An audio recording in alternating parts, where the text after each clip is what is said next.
sur les politicards. Quel est le regard que vous avez justement du contexte burkinabé en termes de liberté d'expression? On n'a jamais mené Norberg au tribunal parce qu'un article qu'il avait écrit était faux.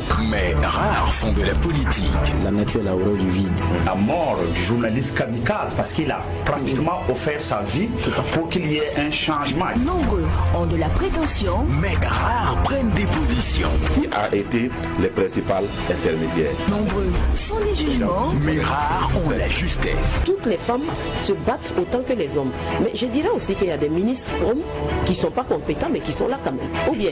Mais quand l'actualité devient l'objet... Normalement, la notion bien comprise de laïcité permet un équilibre des confessions religieuses à l'intérieur d'un espace républicain. Tous deviennent sujets. La simple conscience de savoir que l'autre découle de nous, ça crée naturellement en vous un sentiment de paix et ça tue tout sentiment de guerre. Le tribunal de l'actualité, du lundi au vendredi à 8h, simultanément sur Watt FM et Twi TV. Rediffusion 22h30 sur Twi TV et 22h sur Watt FM. Twi TV, la télé interactive.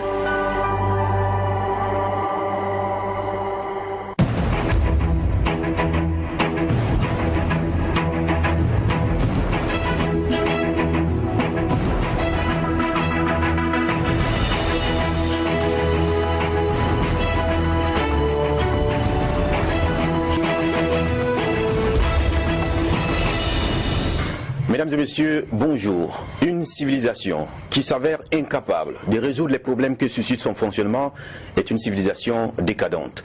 Ces propos sont de l'écrivain Aimé Césaire et c'est à midi en cette journée du 20 mai 2019. Mesdames et messieurs, bonjour et bienvenue à cette première convocation de la semaine de votre émission, le tribunal de l'actualité, ce rendez-vous où sont jugés les faits de l'actualité entre approbation et condamnation, confirmation, vérité et dénégation. Nul n'a le droit de condamner quoi que ce soit ou qui que ce soit sans un jugement conséquent. On se retrouve du lundi au vendredi pour partager ce regard. Je suis le président Loukman Sanfo, deux juges au siège, Bernard Bougman, Geoffroy Vahar. Bonjour à tous les deux. Bonjour président, bonjour juge Vahar, bonjour madame, messieurs.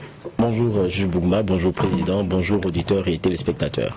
Merci à tous les deux d'être sur ce plateau du tribunal de l'actualité. Merci également à tous ceux qui nous suivent à travers la radio 100% urbaine Watt FM à l'Afrique en 100.8, radio LPC à Bobo de la Sauce 105.5 et puis LPC Tinkolgo 104.7 et puis également à travers votre télévision interactive au numéro 254. Ce matin, on s'intéresse à la problématique de la sécurité et de la mobilité urbaine qui sont justement au cœur des préoccupations citoyennes actuellement. Vous savez que le maire de la commune de Ouagadougou a signé le mardi 7 mai dernier un nouvel arrêté portant réglementation de la circulation et du stationnement des véhicules poids lourds dans sa commune. Alors le dit arrêté définit donc les horaires et les axes de circulation, les lieux de stationnement et les types de véhicules concernés par en tout cas cette mesure et les sanctions liées au non-respect de la mesure. Et cet arrêté en question a fait l'objet le jeudi dernier d'un atelier d'appropriation par tous les acteurs impliqués dans sa mise en œuvre. Et pour mieux comprendre les tenants et aboutissants de cet arrêté et ses implications, justement, nous avons convoqué le premier responsable de la commune de Ouagadougou à la personne de M. Pierre-Ama Biwende. Bonjour, monsieur le maire. Bonjour. Merci de répondre à notre convocation. Merci de me donner l'opportunité de mieux éclairer nos citoyens sur ces nouvelles mesures. Merci bien de votre disponibilité. Évidemment, si cette affaire est évacuée de façon vite évacuée, on pourra évoquer d'autres sujets qui incombent justement à la responsabilité de votre mairie. Mesdames, messieurs, voici la première partie de l'émission, les avant-propos.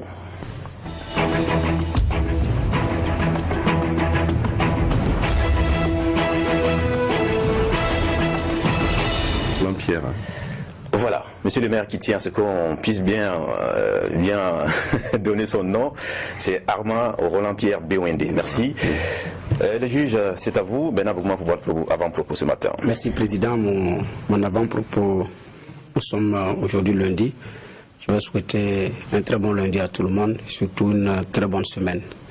Nous avons la chance, je pense que peut-être que c'est partout sur le territoire national, il fait frais ce matin, avec la pluie qui a bien arrosé la capitale hier. Donc je me dis que les esprits vont moins se chauffer aujourd'hui. Parce que naturellement, quand on dort dans la chaleur, on se lève un peu chaud, un peu tendu, et puis bon, bonjour les autres dégâts. Donc une très bonne semaine à tout le monde. Mon second avant-propos va concerner l'opération qui est en cours actuellement. Moi, j'appelle tout ce grand ensemble là dans le Grand Nord, donc à savoir la région du Nord, du Centre-Nord et du Sahel. Alors, l'opération Dofou qui veut dire déraciner, qui ne sera pas la même chose comme l'opération Otapoinou, compte tenu de plusieurs différences. Sur le plan de la végétation, c'est différent.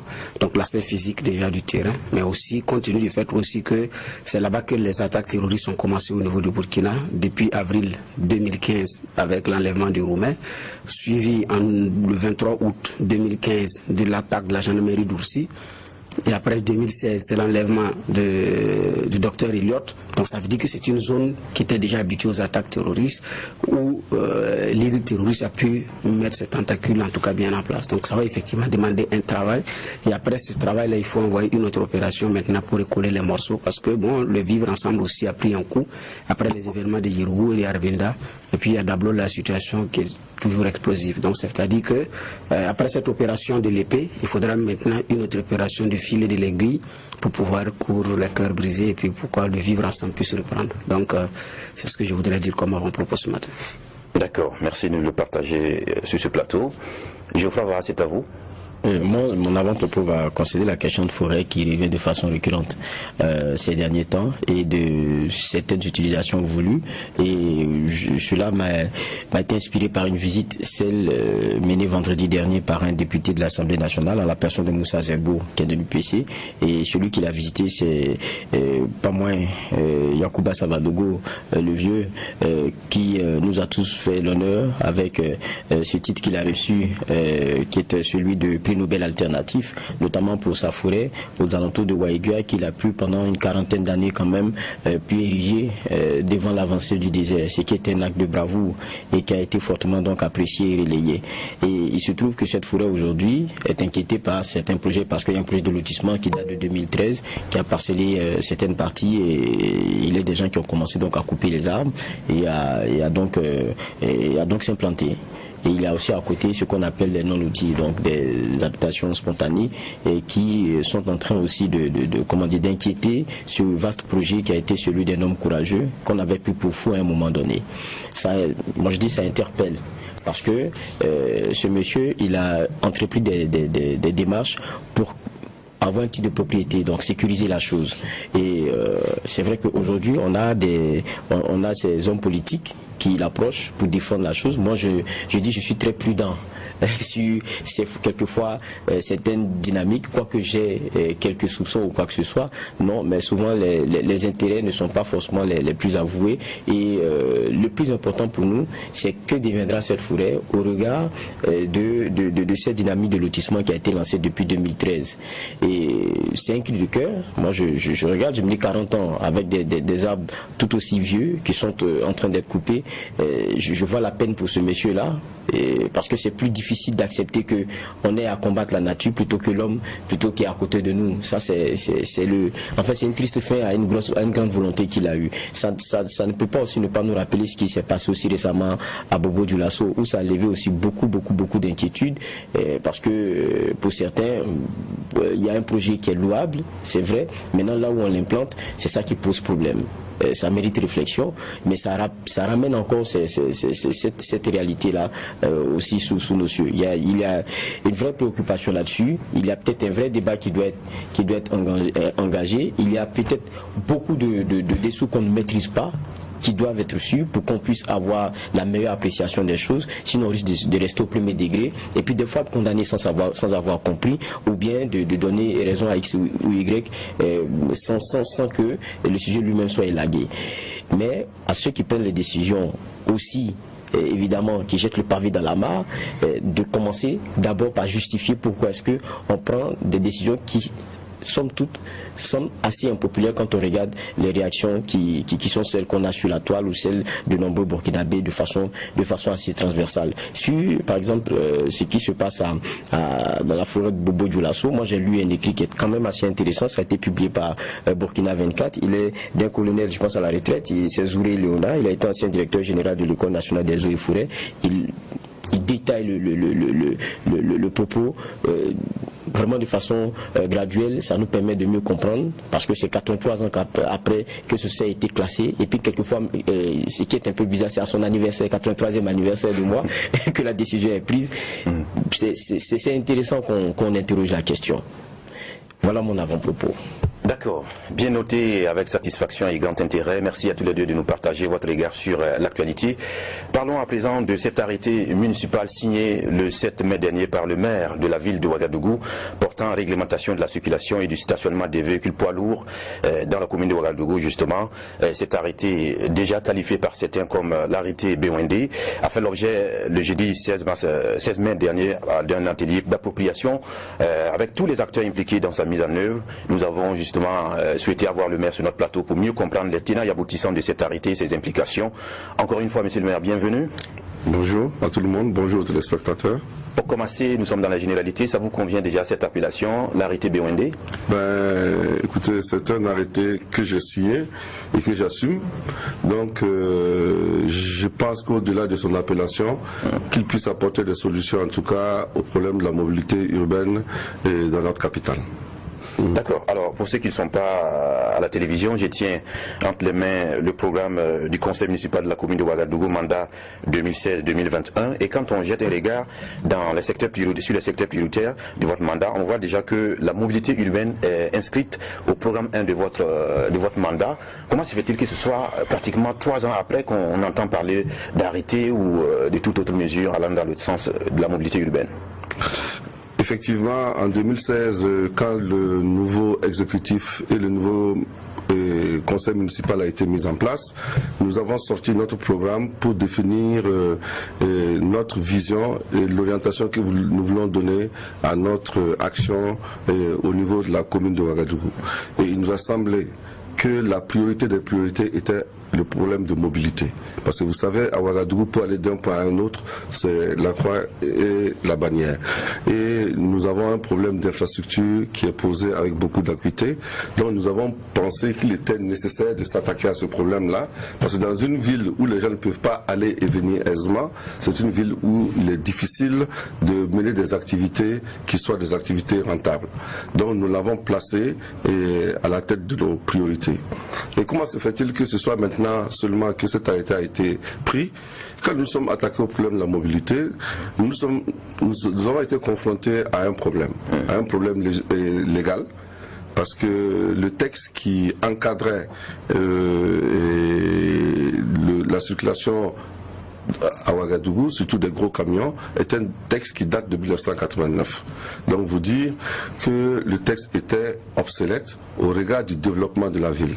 Le texte interdisait des accès, autorisait des accès aux camions, ces accès routiers là étaient en dehors de la ville à l'époque, et aujourd'hui ces routes se trouvent être en plein centre-ville. Donc il a fallu relire d'abord ce texte qui est un rabot, c'est-à-dire l'équivalent d'un décret aujourd'hui. Donc il a fallu initier sa relecture et saisir le gouvernement pour que le gouvernement puisse prendre acte. Et tout cela prend du temps, malheureusement. Il faut réunir les acteurs, les spécialistes qui étudient la question, que tous les acteurs donnent leur avis, que ça aille au ministère concerné, c'est-à-dire celui en charge de la mobilité urbaine, qui remet sa touche et présenter le dossier en conseil de ministres. Et tout cela a pris 2 ans. 2 ans. Et 2 ans après, nous avons reçu enfin le décret. Et c'est sur la base du décret que nous pouvons prendre l'arrêté. Et pour prendre un arrêté, il faut également impliquer tous les acteurs. Parce que le décret, tel que pris en conseil de ministres, donne le contour juridique dans lequel cela peut se faire. Mais l'arrêté, c'est l'application du décret. Et cette application, il faut intéresser, et comme je l'ai dit tout à l'heure, tous les acteurs de la mobilité, c'est-à-dire les transporteurs, les chauffeurs routiers, et les forces de défense et de sécurité qui sont en charge de la mise en œuvre, et également les usagers que nous sommes. Donc cette large consultation était en cours quand ces 2 drames sont malheureusement arrivés, où l'arrêté qui était déjà prêt, nous avons été obligés d'accélérer sa mise en œuvre. Voilà. Mais on n'a pas l'impression que les difficultés que vous avez énumérées tout à l'heure bloquerait un peu la chose parce que d'aucuns estimeraient que vous traînez le pied. On a même vu que au sein de votre conseil, il y a un conseil municipal qui a initié une pétition pour m'amener justement à une réglementation plus rapide. C'est dire qu'on pouvait faire les choses de façon accélérée, mais vous avez traîné quand même le pied. Vous savez, quand on est hors du terrain, on pense que tout est facile. Mais quand on a la main dans la pâte, on se rend compte que pour qu'une puisse aboutir, il y a un certain nombre de procédures qu'il faille respecter. On ne peut pas, pour un arrêté qui concerne une grande masse de personnes, et s'enfermer dans son bureau avec ses conseillers municipaux, prendre une décision et dire on va appliquer. La preuve est que l'arrêté est signé et vous voyez même dans sa mise en œuvre aujourd'hui, il y a un certain nombre de difficultés parce qu'il y a des choses qu'il faille faire pour accompagner la prise de cette décision, notamment la sensibilisation et la mobilisation des personnes qui sont en charge de le faire appliquer, et tout cela, ça prend du temps. Mais l'important est que cet arrêté ait été pris aujourd'hui et que nous sommes dans la phase de sa mise en œuvre, et j'espère que d'ici quelques mois, ce sera un mauvais souvenir. Bernard Bouma. Merci. Alors, c'est ce matin que j'apprends que l'arrêté que bon, les uns et les autres attribuent déjà au maire, vous l'avez dit, l'arrêté Bewende. Bon, moi, c'est ce matin. Bon, comme il dit qu'il y a eu tout un processus, parce que pour l'opinion, c'est dû au développement de ces derniers temps sur la voirie urbaine où il y a plusieurs jeunes qui ont été effectivement victimes d'accidents de circulation liés aux engins lourds, et donc qui ont entraîné effectivement la prise de cette décision là de façon rapide. Mais bon, compte tenu du fait qu'il y avait un processus qui était engagé, que ça fait partie du programme 1, la mairie de Ouagadougou, là je passe parce que maintenant l'autre question liée à cela, c'est par rapport à comment est-ce que les engins, en gros, si on n'est pas déjà dans le sujet, quoi. Voilà, c'est comment est-ce que il y a parce qu'il y a plusieurs aussi d'autres questions aussi qui arrivent. Bon, voyons voir si Geoffroy n'a pas de généralité. J'ai une dernière question de généralité avant de revenir dans le fond. D'accord, allez-y. C'était sur l'avant-propos de Geoffroy. Le maire de Bobo est le premier vice-président de l'AMBF, l'association des municipalités du Burkina Faso, dont le président est en face de nous ce matin. Moi, ma question, c'est que pensez-vous de cette affaire de la forêt de Kouwa, en tant que président de l'AMBF? Ah oui, l'affaire de la forêt de Kouwa, il faut dire que je n'ai pas lu tous les documents, mais à première vue, moi je pense qu'il faut dépassionner le débat, parce que je ne crois pas qu'on ait besoin de déclasser une forêt pour y installer un hôpital. Ça, c'est parce que quand vous prenez la forêt de Kouwa, à ce que j'ai entendu, la forêt fait 350 hectares. 350 hectares et on n'a besoin que de 10% pour installer un hôpital. Et pour moi, la forêt peut rester classée et qu'une décision exceptionnelle soit prise pour y installer un hôpital après que des mesures préventives soient prises également pour respecter l'environnement et l'écosystème qui y règne. À titre d'exemple, vous voyez l'hôpital Yalgado. Il est construit dans la continuité du parc urbain Bangrowego, mais ça n'a pas empêché le parc urbain d'être classé. Hier, j'étais à Yagma. Il y a une église qui est construite en pleine forêt, le sanctuaire de Yagma, mais ça n'empêche pas que la forêt qui est là soit respectée. Vous prenez, même en Occident, vous prenez, je ne sais pas, l'hôpital américain, il est placé en pleine forêt, et vous prenez le bois de Boulogne, il y a des infrastructures à l'intérieur. Ça veut dire, pour moi, il faut dépassionner le débat. On peut garder l'espace classé et y construire un hôpital dans le respect de l'environnement et de l'écosystème. C'est ce que je crois. D'accord, ça c'est un sujet à polémique, on pourrait y venir à la fin de l'émission. Geoffroy, c'est à vous. Moi j'ai pas de questions de généralité. Allez, le fond. D'accord, merci. Moi j'ai écouté le maire, mais c'est pas un problème qui date d'aujourd'hui. Moi je me rappelle que pour faire juste des petites recherches avant de venir ici, je me rappelle que 2 ministres avaient été mobilisés. Pour nous dans le compte, c'était le 15 décembre 2016. C'était le ministre Simon Komporé, en son temps, et Souleymane Soulama, sur la question de la circulation des véhicules poids lourds.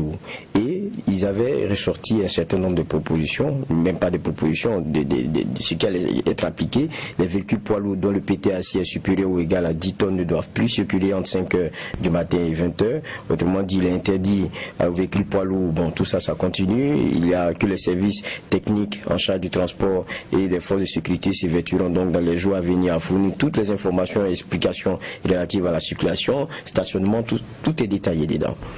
Donc, c'est pas ça ne date pas d'aujourd'hui. La réflexion là-dessus ne date pas d'aujourd'hui.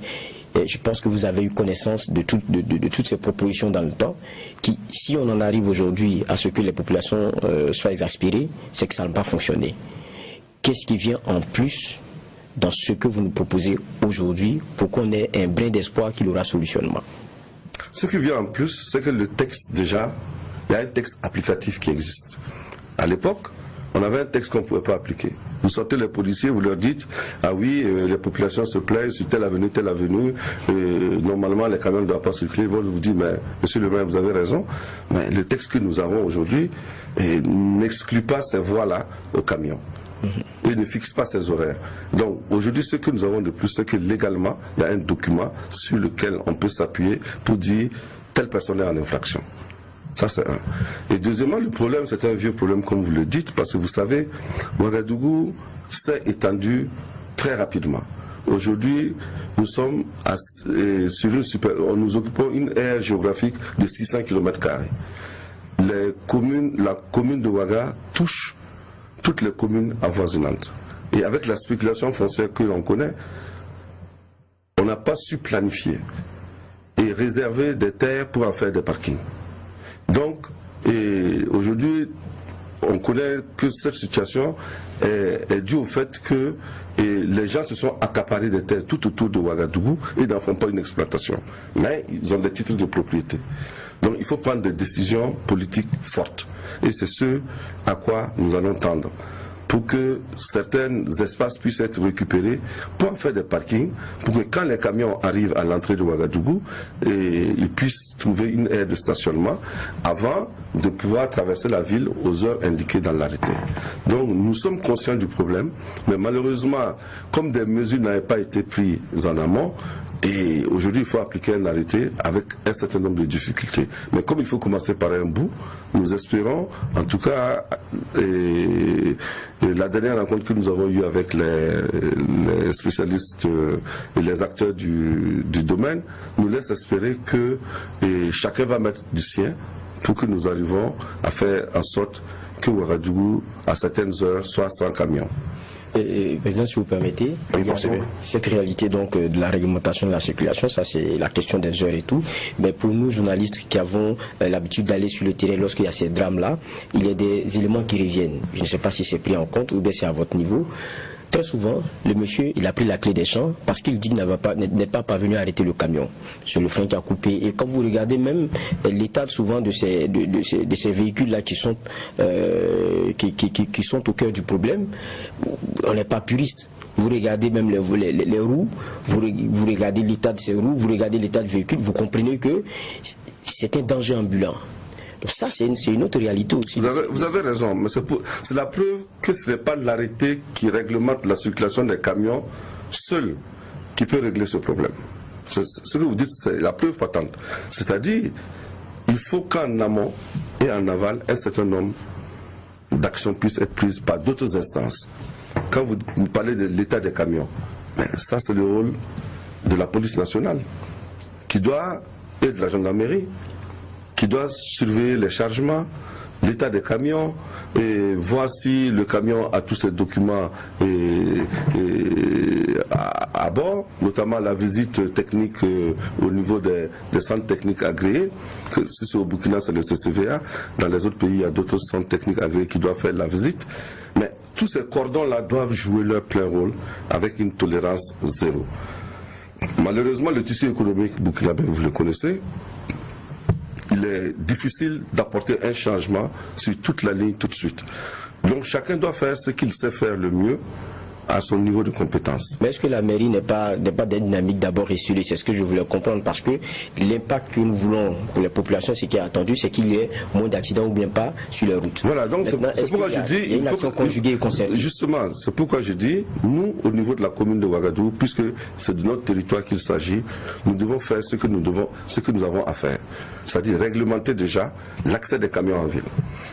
Si nous arrivons à réglementer l'accès des camions en ville, ensuite, la police municipale, nous avons rencontré en fin de semaine le ministre de la Sécurité, avec qui nous sommes en train de vouloir mettre une cellule interpolice, c'est-à-dire police nationale, police municipale, gendarmerie, qui va s'occuper de la question maintenant de la mise en œuvre de l'arrêté, c'est-à-dire la surveillance de la circulation, voir comment dédier une équipe spéciale qui puisse s'occuper que de la circulation à Ouagadougou. Donc ça va nous amener justement à pouvoir vérifier tout ce dont vous venez de parler, notamment l'état des véhicules et la conformité des documents avec la circulation, avec la législation. Et tout cela, il faut de la concertation, il faut un peu du temps, et je pense que nous sommes sur le bon chemin. Oui, mais effectivement, comment on gare, pour parler simplement, le stationnement. Oui, comme parler plus simplement. Ah oui. Alors, parce que je vois amende pour stationnement interdit dans les réserves administratives aménagées ou non, et dans les espaces verts. Autrement dit, il y a des espaces où on ne devrait pas pouvoir garer. Vous dites que la prévision effectivement a manqué. Il y a un problème de parking à Ouagadougou. Maintenant, avec cet arrêté, comment est-ce que les engins lourds, les poids lourds, comme on les appelle, vont stationner en attendant les heures normales? C'est la même question que les transporteurs nous ont posée, mais je dis chacun assume à son niveau. Nous avons pris une réglementation. Les acteurs, eux également, ça appelle un changement de comportement, ça appelle une meilleure planification des traversées de la ville. Ça appelle depuis les différents ports, depuis les différents corridors pour traverser Ouagadougou, parce que Ouagadougou c'est quand même une ville carrefour, et on peut planifier pour arriver à l'heure où on a le droit de traverser la ville. Donc, en attendant que très rapidement nous puissions trouver des aires de stationnement, nous sommes en discussion également avec la chambre de commerce pour que ces camions-là puissent avoir des espaces pour pouvoir stationner. Mais en attendant, nous avons pris un arrêté, il faut l'appliquer. Et la conséquence en amont est qu'il faut que les transporteurs également s'organisent à leur niveau pour voir leurs horaires de travail. Je sais que c'est compliqué, c'est pas évident, mais il faut que chacun mette du sien. C'est-à-dire que vous avez pris un arrêté sans tenir compte des tenants et aboutissants. Ah si, on a tenu compte des tenants et des aboutissants, mais comme le mal est global, il faut commencer par un bout. Donc quand on va commencer par un bout, il y aura des conséquences positives sur les autres aspects. Est-ce que le meilleur bout, ce n'était pas déjà de dégager les espaces avant de pouvoir dire, bon, vous ne pouvez plus circuler à telle heure? Parce que nous allons le trouver aux abords de Goudron. La responsabilité du stationnement incombe en premier lieu au propriétaire du camion. La responsabilité de la ville, c'est de réglementer la circulation en ville. Donc, le meilleur bout pour moi, c'est de faire là où j'ai ma responsabilité. C'est-à-dire pouvoir réglementer la circulation dans la ville de Ouagadougou. Le propriétaire du camion, sa responsabilité, quand il a un camion, il doit se conformer à la réglementation. Donc c'est lui qui doit s'organiser pour respecter ce que dit la réglementation. Je sais que ça a des conséquences également pour eux, mais avec le dialogue, avec les concertations, nous sommes en train de trouver des solutions pour eux. Mais il faut commencer, comme je le dis toujours, par un bout. Tout de suite, quand le président disait votre programme, le premier point, c'est que ça concerne la mobilité urbaine. On a effectivement les différentes compagnies de transport qui ont établi leur domicile aux abords des grands axes et tout. Alors, comment est-ce qu'on fait pour suivre ces messieurs-là? Parce qu'il y en a aussi qui appellent à déconcentrer la ville de Ouagadougou, l'intérieur, c'est-à-dire... Face à ça, nous avons trouvé une solution structurelle qui est en cours, c'est-à-dire nous sommes en train de réhabiliter toutes les gares routières de la ville de Ouagadougou. On a commencé par Ouaga Inter, qui est en train d'être réhabilité, et dans moins d'un an, il va être livré, et pour le plus grand bonheur des transporteurs. Et en attendant, nous avons délocalisé cette gare dans un site provisoire. Dans moins d'un mois, nous allons démarrer la gare de l'Ouest, c'est-à-dire vers Bobo.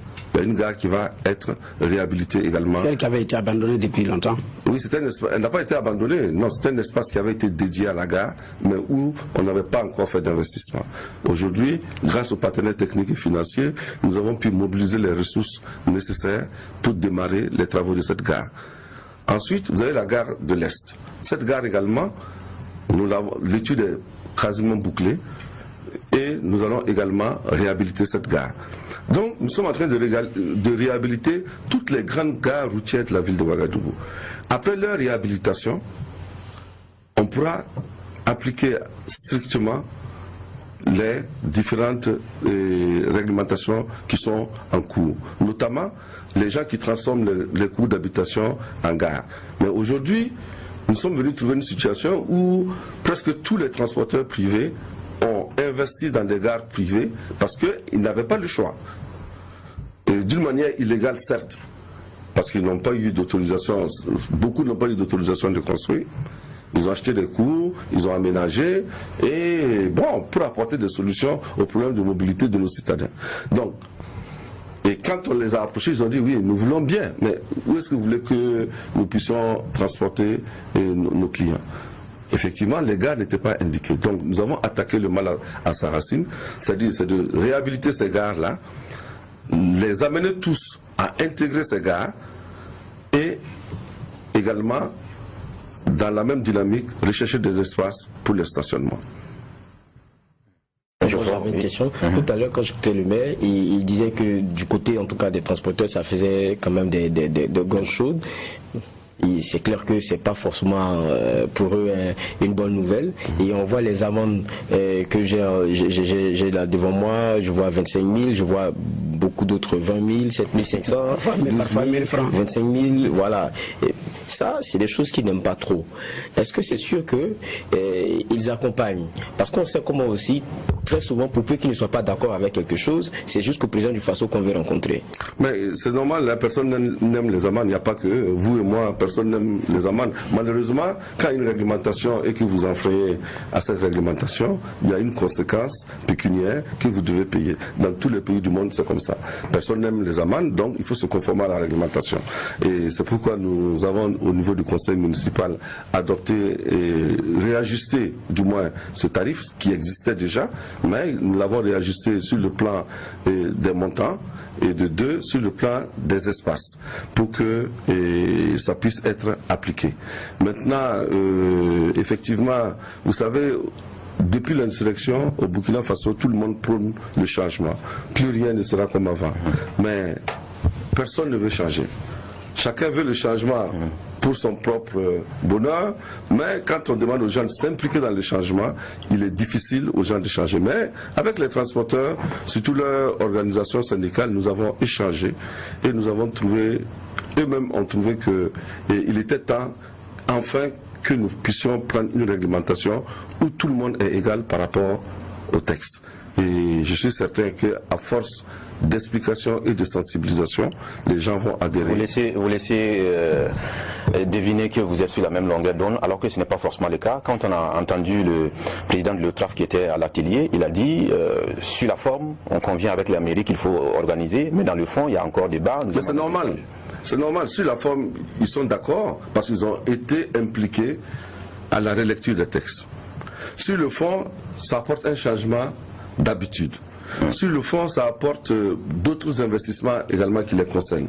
Ça les apporte beaucoup de contraintes. Donc dans le fond, c'est comme je leur ai dit, la commune de Ouaga reste ouverte à des suggestions. Si nous devons faire des réaménagements au niveau de l'arrêté pour que tout le monde y trouve son compte, nous sommes prêts à le faire. C'est un arrêté qui est dynamique. On peut réaménager des horaires en fonction de la pertinence et des questions qui vont nous être posées. Donc il est contestable? Non, pas contestable. Ça dit que, vous savez, quand on prend un texte, c'est pour appliquer, pour que la vie soit mieux pour tout le monde. Mais si on se rend compte que le texte cause problème, il n'y a pas de honte à revenir sur certains aspects pour aménager afin que ça soit mieux appliqué et mieux pour tout le monde. Donc, je pense que le dialogue, l'esprit de dialogue qui anime les différents partenaires va faire de telle sorte que d'ici la rentrée, nous puissions avoir une ville safe.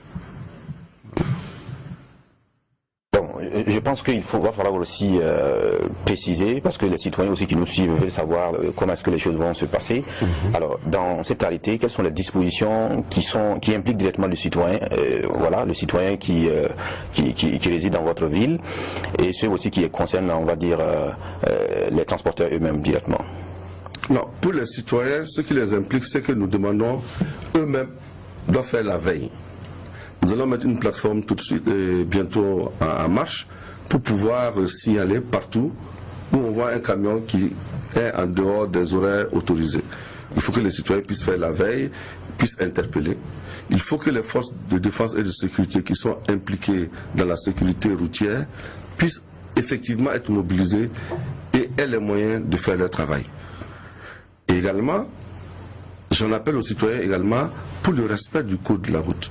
Parce que le tout n'est pas de prendre un arrêté pour dire autoriser ou accorder, autoriser ou interdire l'accès des camions en ville. Il faut que les citoyens acceptent que Ouagadougou est devenue une métropole naissante et que c'est une ville carrefour. Et par conséquent, il y a des règles de circulation qu'il faut respecter. Donc, il faut que chacun accepte de respecter ces règles-là. Et si tout le monde respecte les règles, je pense que nous allons amoindrir vraiment les accidents. D'accord. Et quand on lit également les dispositions que vous avez prises, il y a, on va dire, une révision de la circulation au niveau de la ville de Ouagadougou. On parle de sens uniques qui seront instaurés. Qu'est-ce qu'on peut en savoir davantage?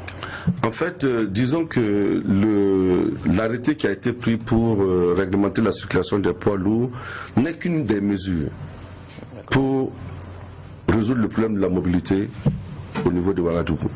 Les mesures qui vont l'accompagner, c'est la relecture du plan de circulation de la ville. Parce que vous savez, surtout l'hyper-centre-ville. Quand vous venez de Ouagadougou pour aller au centre-ville le matin, vous voyez que l'avenue Bassawarga est devenue très petite parce que les voitures se croisent. Nous avons pensé que cette avenue, par exemple, il faut la mettre en sens unique selon que nous soyons le matin ou l'après-midi. Et l'avenue Kanazoé qui est sa parallèle, également, il faut y penser. Dans le centre-ville également, il faut revoir le sens de circulation de telle sorte que la fluidité puisse être réelle. Mais ça également, vous me direz, oui, vous avez mis du temps. Mais tant que vous n'étudiez pas en faisant des comptages, en sachant quelles sont les affluences sur ces avenues-là, vous ne pouvez pas décréter de mettre un sens interdit parce que ça peut avoir d'autres conséquences. Donc ça également, nos partenaires techniques et financiers nous ont aidés à boucler une étude et nous allons bientôt faire la mise en œuvre et il faut de la sensibilisation. Nous allons jalonner les différentes avenues de nouveaux panneaux, des panneaux d'interdiction, des panneaux d'interdiction de stationnement qui vont permettre aux gens de s'habituer à une nouvelle manière de circuler à Ouaga et nous pensons que c'est une des solutions également pour la mobilité urbaine. Oui, mais une telle opération, effectivement, il y a un coût en termes de mobilisation des ressources humaines et financières. Est-ce que ces estimations étaient faites et on peut estimer à combien de personnes qu'il faut en général mobiliser en une journée pour faire respecter une telle mesure compte tenu des axes à Ouagadougou? Et sur le plan financier, comment est-ce que, parce que vous parlez de panneaux qui vont venir, à un investissement aussi qui est là? Non, nous avons bénéficié d'un appui de la Banque mondiale à travers le programme sectoriel sur les transports et les infrastructures.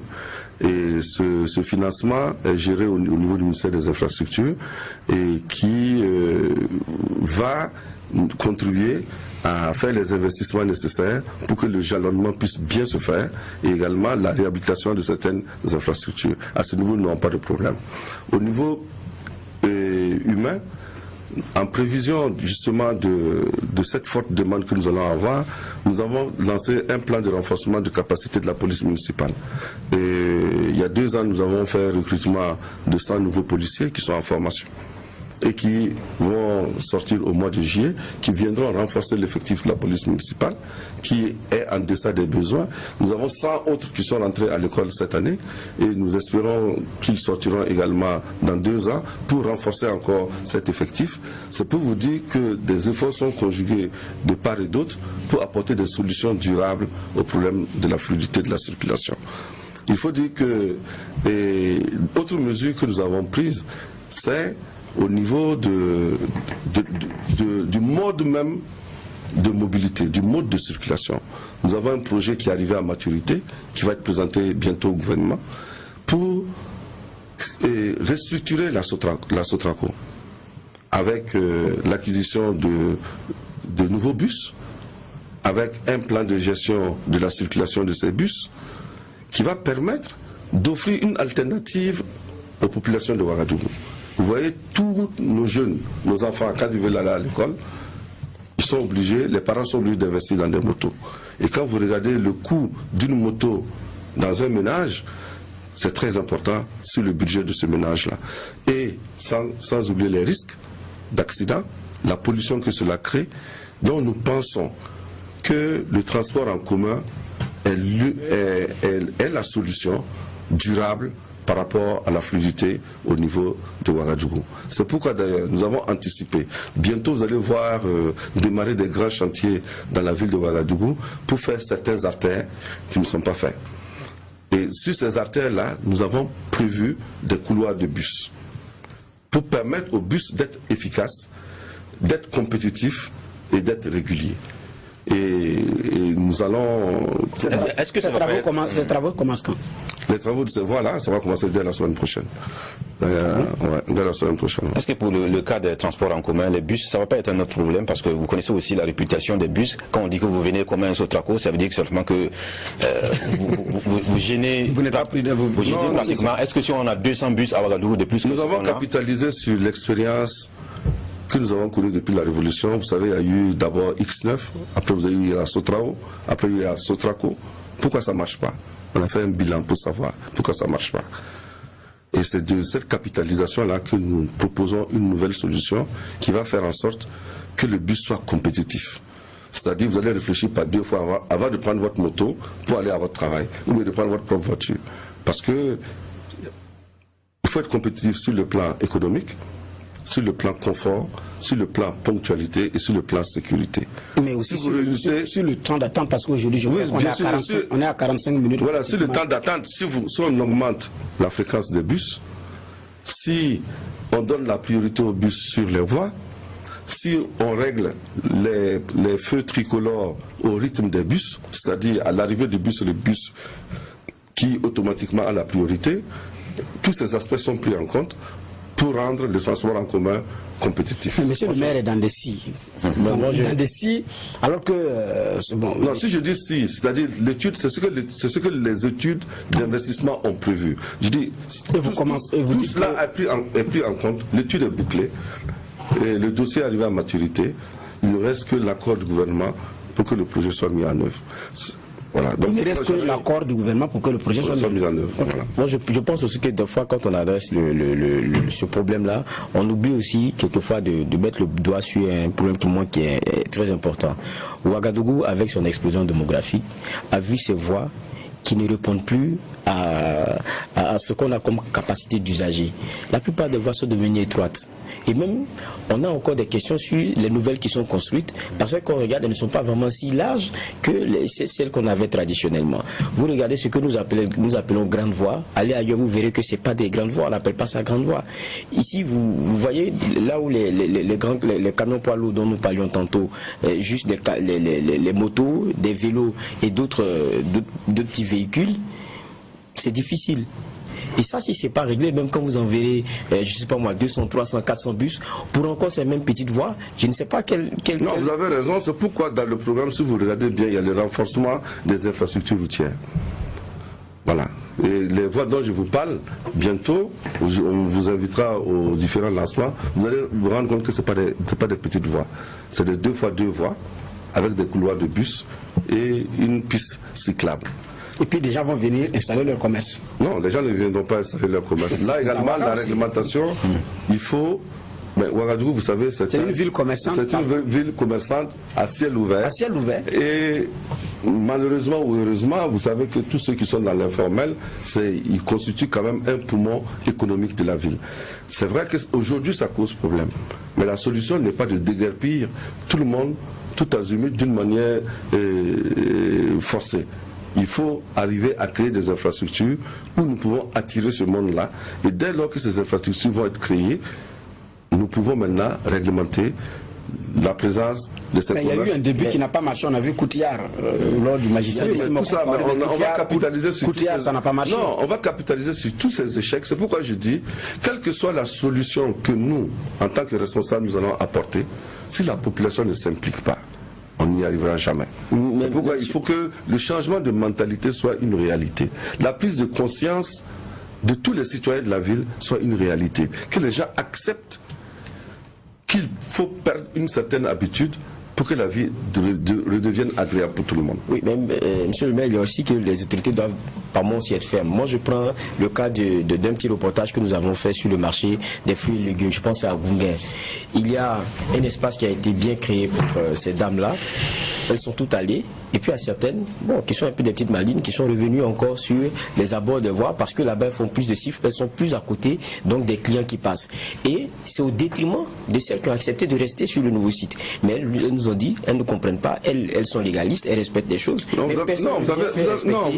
la même question. C'est le même problème que je pose, c'est le manque de discipline. Aujourd'hui, il faut dire, il y a un incivisme, j'allais dire, criard de beaucoup de nos populations. Et il faut que nous puissions accepter de changer nos mentalités. Il faut également utiliser la force de dissuasion. C'est pourquoi nous allons entreprendre une grande campagne de communication par rapport au poids lourd déjà, voir l'impact que ça va donner, capitaliser là-dessus et pouvoir voir tous les autres secteurs de la vie, comment nous allons faire.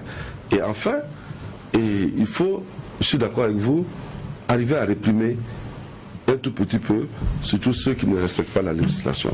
Mais, je vous prends l'exemple du marché de Rodoko.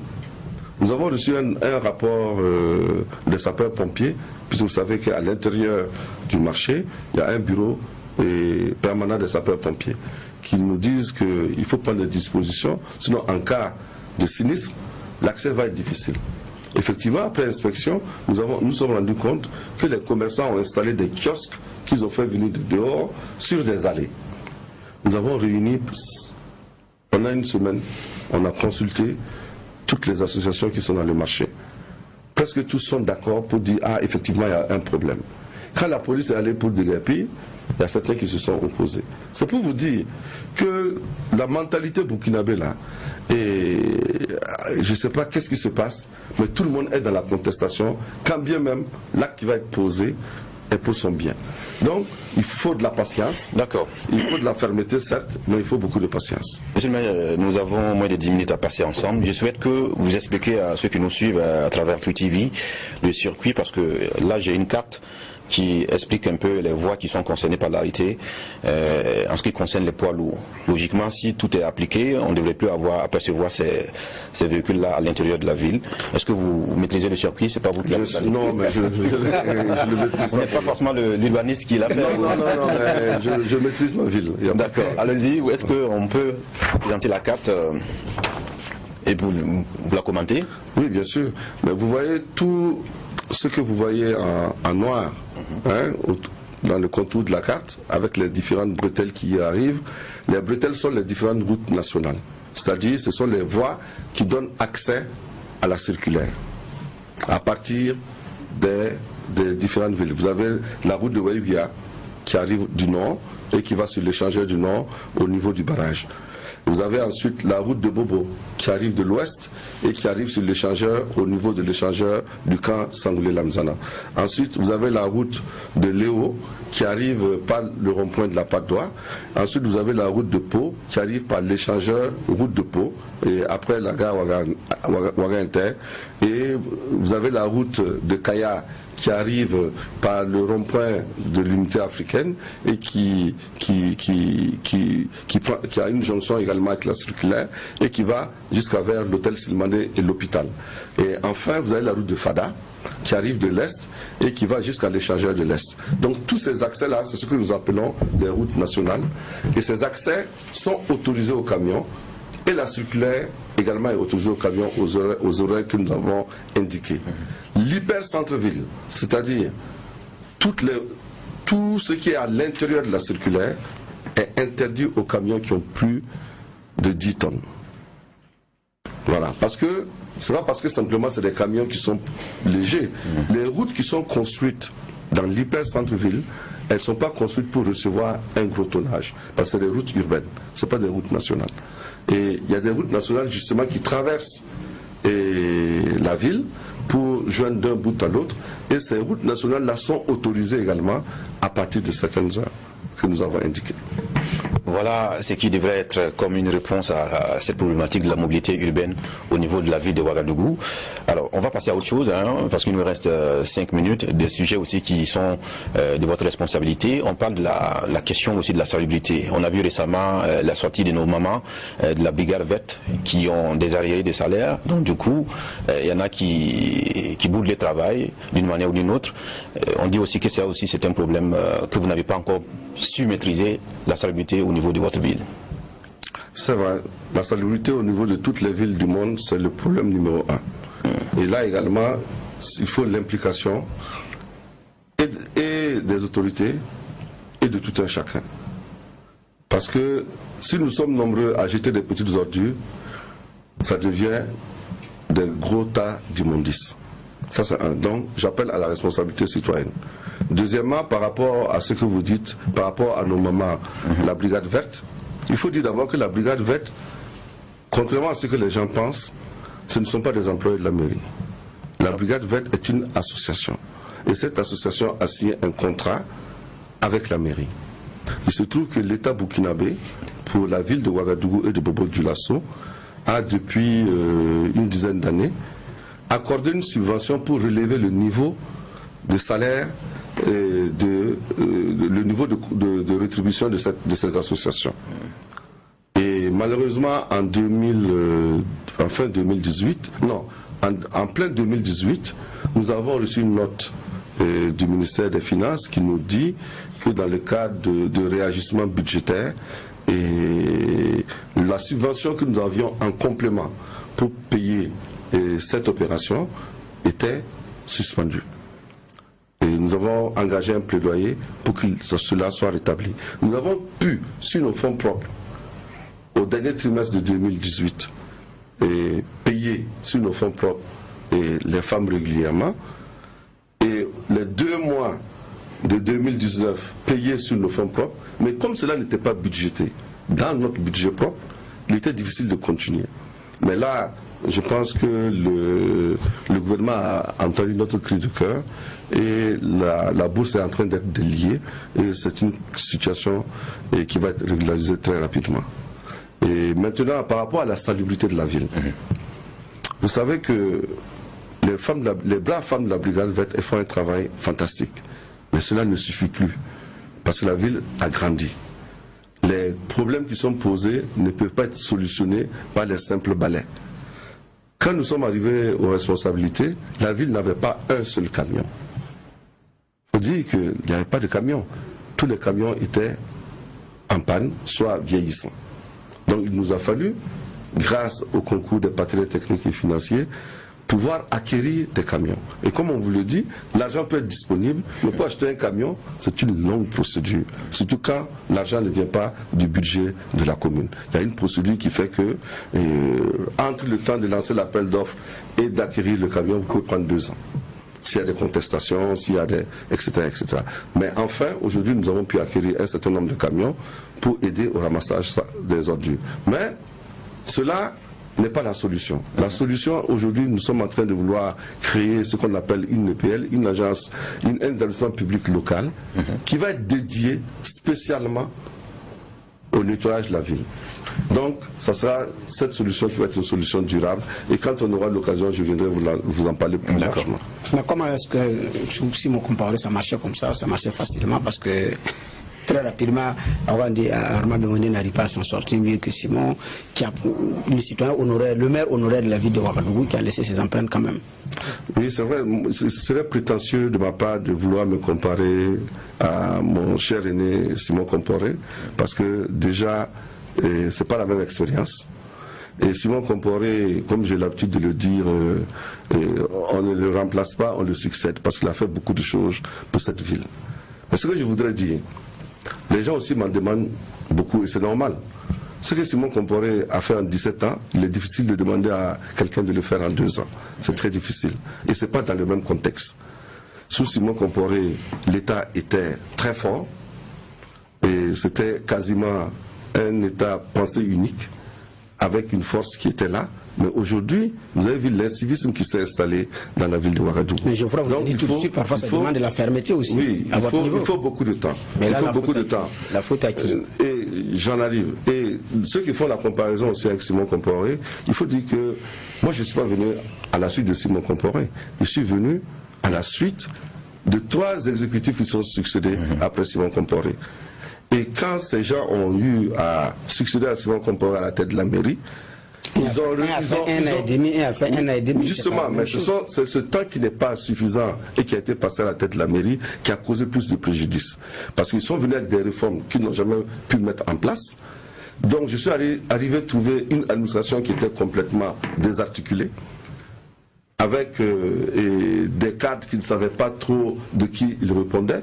Il fallait faire un audit organisationnel, mettre une administration en ordre de bataille pour en faire attaquer les grands chantiers. Non, maintenant vous êtes prêts? Maintenant on est prêt. Okay. Il faut du temps. J'aimerais qu'on aborde rapidement un autre point. Nous sommes en début de saison pluvieuse et là on ne voit pas cette opération habituelle de curage de caniveaux. Mais parce que ça a été fait avant. Ça a été fait avant et nous allons faire un appel il y a un communiqué qu'on va vous demander de nous aider à partager pour appeler tous les citoyens qui sont dans les zones inondables à bien vouloir prendre des dispositions pour quitter. Parce que les gens, souvent ceux qui sont en détresse, ce sont des gens qui sont dans des endroits qui sont déclarés zone rouge, zone non habitable, zone inondable. Donc nous allons faire un appel à ces citoyens-là pour qu'ils prennent des dispositions dès à présent pour que les pluies qui vont venir ne puissent pas les causer du tort. Mais comme je vous dis, le curage des caniveaux a été fait avant parce que nous avons donné la responsabilité du curage des caniveaux aux maires d'arrondissement. Donc ils se sont organisés dans leurs arrondissements et beaucoup ont pu curer les caniveaux. Merci à vous, monsieur le maire de la ville de Ouagadougou, d'être passé sur notre plateau pour nous expliquer les implications de l'arrêté municipal sur la régulation de la circulation et la mobilité urbaine. Et on espère vous retrouver pour d'autres axes justement qui concernent votre mairie. Ce sera avec beaucoup de plaisir. Mesdames, messieurs, on vous retrouve donc demain pour d'autres sujets d'actualité. Que la paix nous fasse la guerre, que la guerre nous fasse la paix. À bientôt.